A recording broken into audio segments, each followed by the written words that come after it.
Assalamualaikum warahmatullahi wabarakatuh. Kembali lagi dengan Bang Munir di Balai Bang Ji Channel. Setelah video yang pertama kemarin kita sempat ziarah ke makamnya Sultan Syarif Qasim II. Sekarang kita menuju istana. Kenapa video ini saya beri judul kemewahan dan keramahan? Saya ngerasain di istana, kalau kita bayangin zaman dia ini, ya memang termasuk istana yang termewah. Karena istana pada zaman istana Melayu pada tahun yang sama itu ada istana Maimun ya di Medan, dan ini ada istana Siak Sri Indrapura. Barang-barang di sini masih pada asli, yang enggak asli itu cuman yang patung-patung orang pada duduk-duduk ini. Terus ada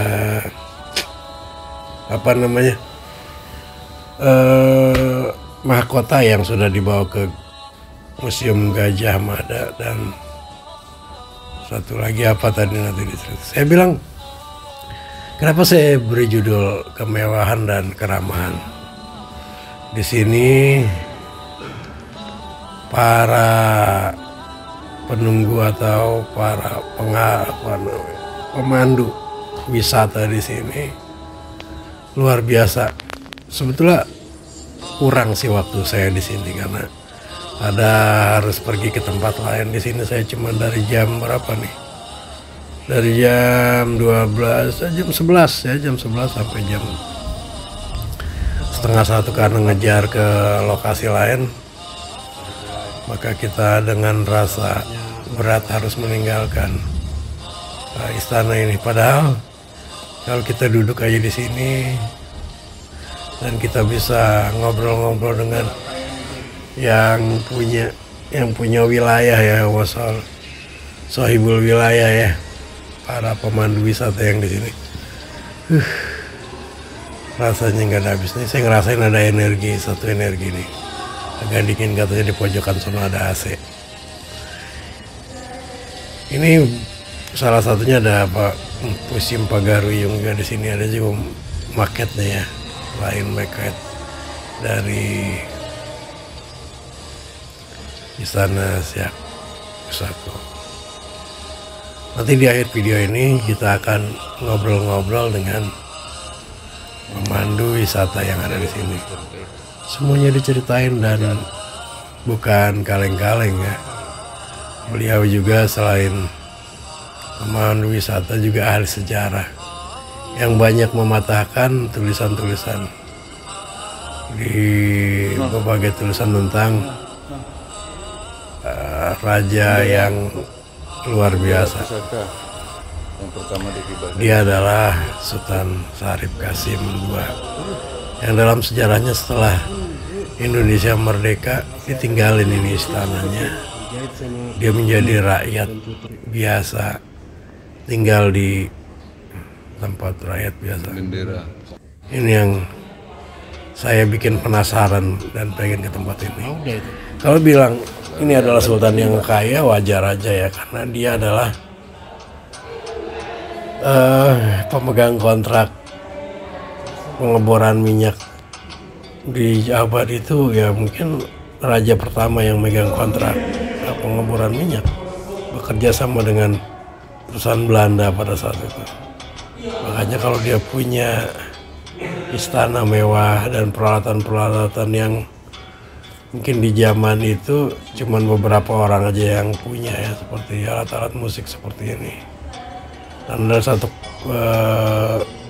lagi peralatan musik namanya komet, itu cuma ada 2 di Indonesia dan di Jerman. Ini tangganya juga. Sekarang kita udah ada di lantai 2, tapi nggak kerasa totalnya kita udah sampai di lantai 2. Kita lihat dulu lantai 2 nih. Dari lantai 2 ini kelihatannya dimana perahu keturunan daripada sejarahnya di kapal pertama. Kakek-kakeknya yang dulu mendarat dari negeri jiran ini ke Siak sampai ke negeri bumi Siak Sri Indrapura ini. Siak ini. Yuk kita keliling-keliling sampai melihat di lantai 2 yang merupakan kota masih terjaga keasliannya.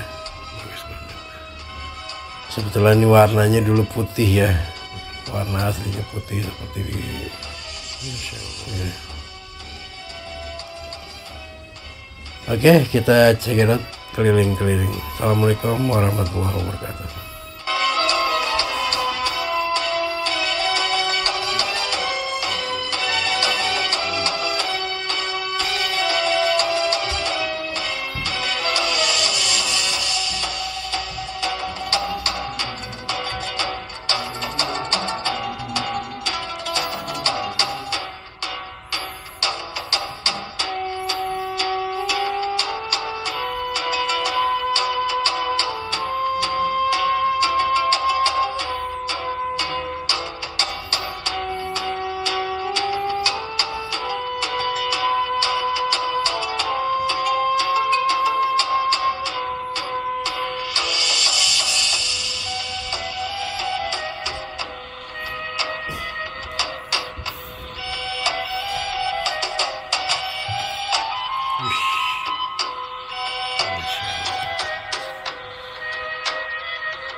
Tahun 96 ini pernah misalkan lupa orang tim lah mereka nyari lagi.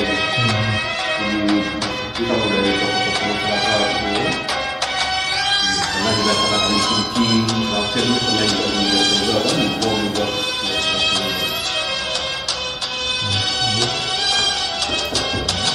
Bom juga macam bom yang fatal ini.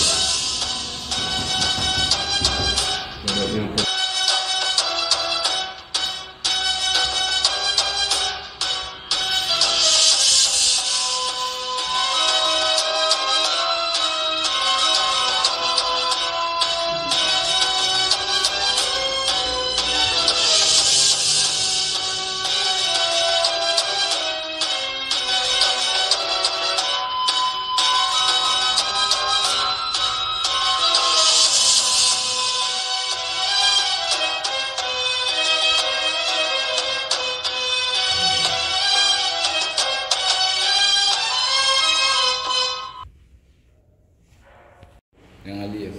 Muhammad Ali itu Siak sedang muncul Sultan Siak kedua, Sultan Kubuang Asmara. Kebetulan saya masuk tim. Dia masuk tim. Insyaallah kalau nggak ada halangan nanti hari Selasa besok. Sejarah kan dulu. 6 juta gulden kepada negara. Dia tiga yang diserahkan kepada negara. Pertama uang 13 juta gulden. 13 juta gulden itu kalau dikonversikan lebih kurang 1,34 triliun. Kemudian kedua mahkota. Mahkota itu sekarang ada di Museum Gajah Jakarta. Yang ketiga istana ini. Karena Sultan Syarikash II nggak punya keturunan. Jadi kembali ke itu surat wasiat itu 4 tahun sebelum Hashim meninggal. Hashim meninggal 2 April 1908 itu meninggalnya di Singapura. Ketika dia memfasilitasi, karena ini dulu Sungai Siak ini hanya pedagang Belanda ya, boleh. Bisa pedagang lain masuk, tapi dengan catatan bayar. Dan kemudian satu lagi dari Tidore. Jadi Hashim waktu itu membawa gading gajah yang sudah diukir. Kemudian itulah yang dilukis oleh Wilhelm. Nah, itu lukisan ada di pojok kanan ini, ada lukisan gading gajah namanya. Nah, itu saya mematahkan yang cerita di Google bahwa bisa diklik sekarang, Bapak ketik sekarang di Google.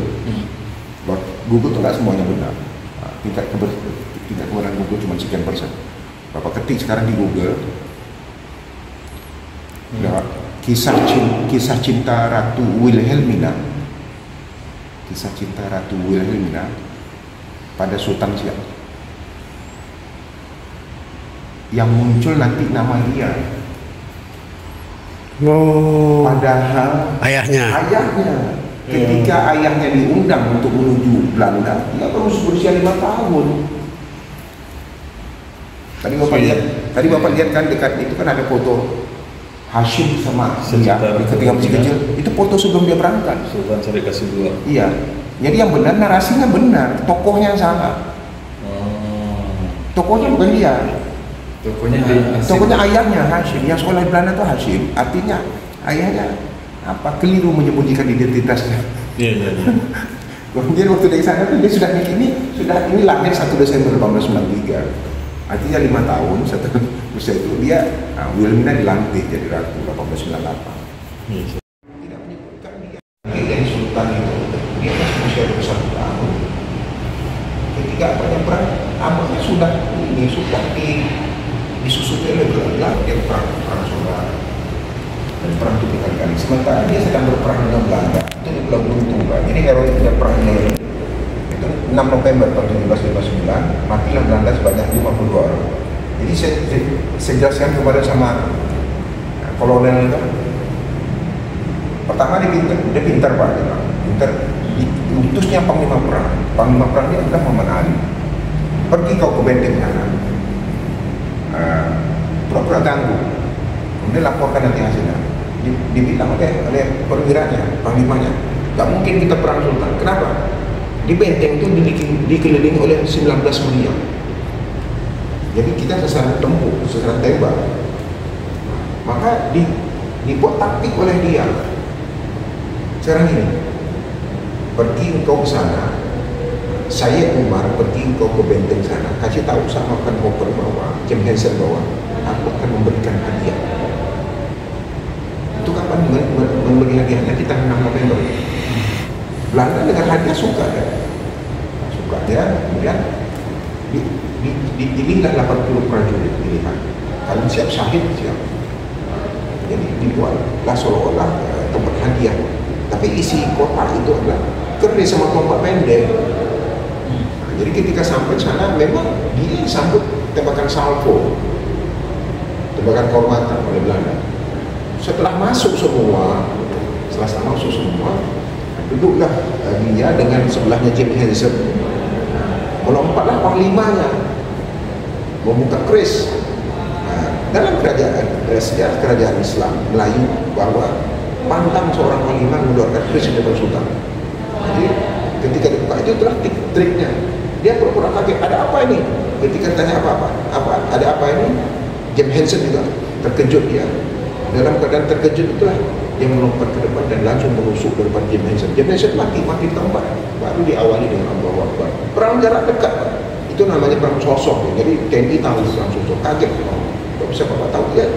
Di antara tim narasumbernya saya yang itu sama Prof. Swadi, Prof. Joni, Dr. Udela, macam-macam. Maka perang. Jadi kan berdiri dulu kan bukan senjata sekarang. Harus begini-gini dulu. Ini orang jarak dekat.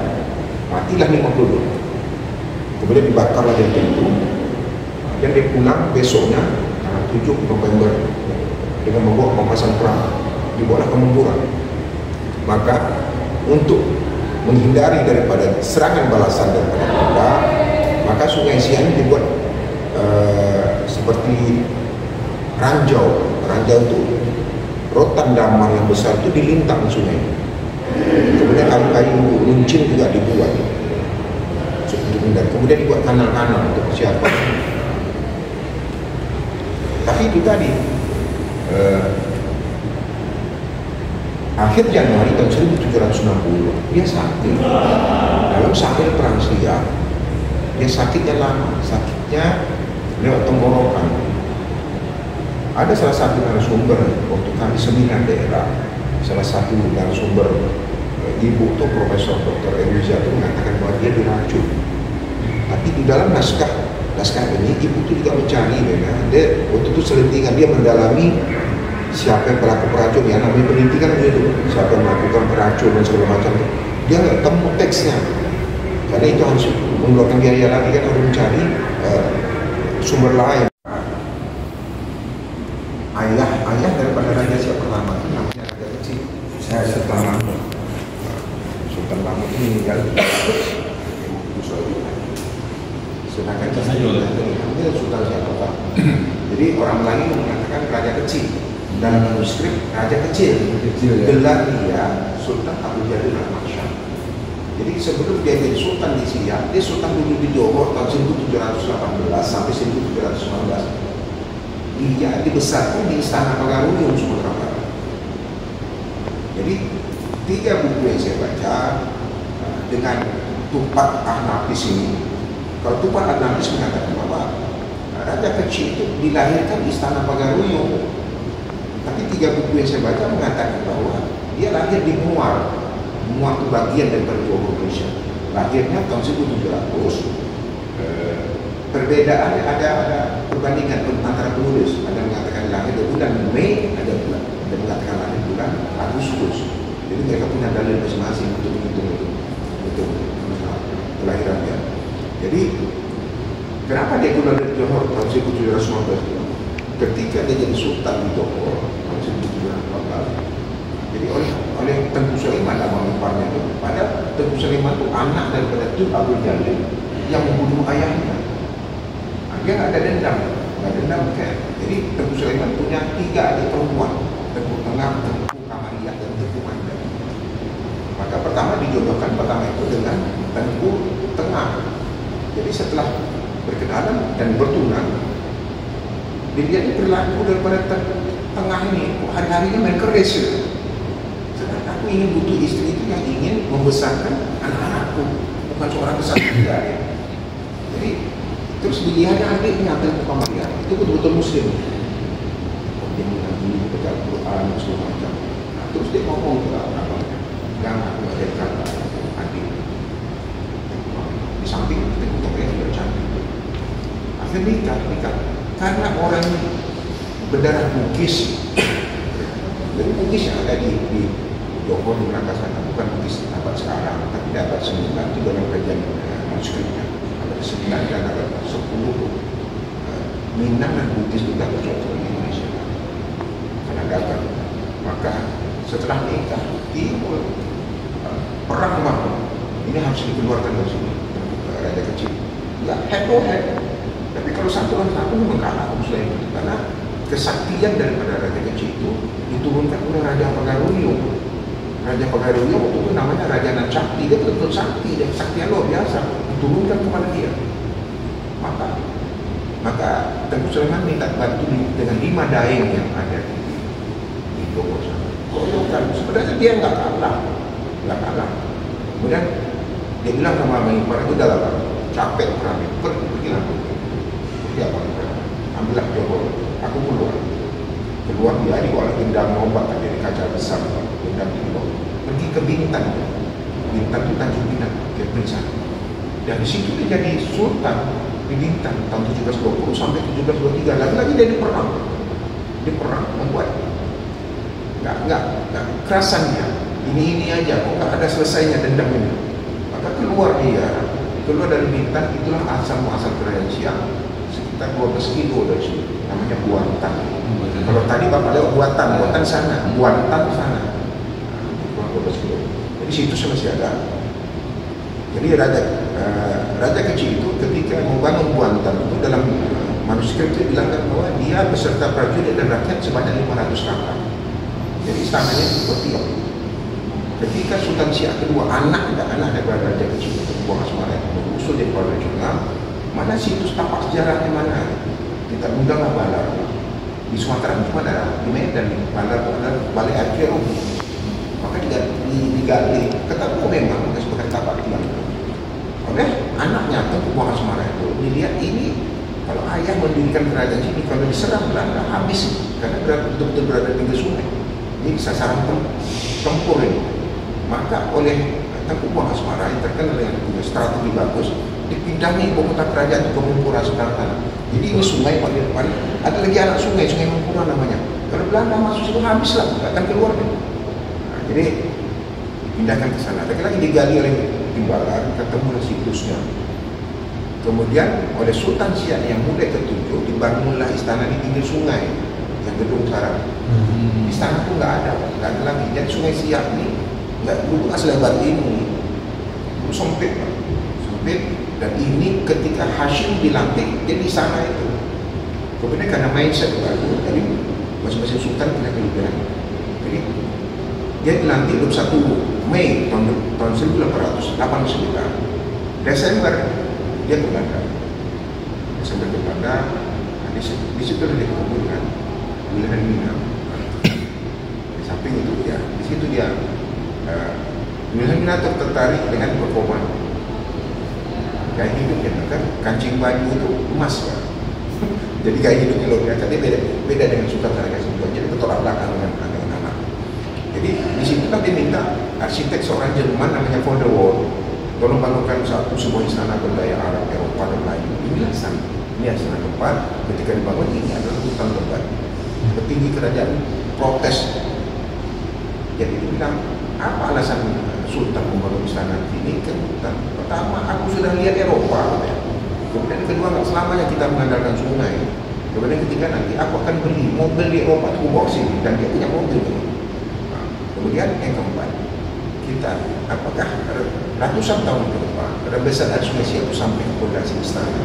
Artinya kalau sampai rembesan ke pondasi istana membuat pondasi menjadi keropos. Jadi itulah kota tua di Jakarta itu ada injeksi kimia. Pondasi ini ada injeksi kimia. Artinya istana ini 2006 itu diremajakan 100 tahun ke depan dari segi konstruksi. Jadi kita nggak khawatir dari segi konstruksi.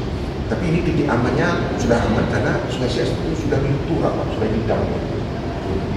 Tapi waktu risetnya itu rembesan itu sampai ke itu Pak, Tugu 17 Agustus itu.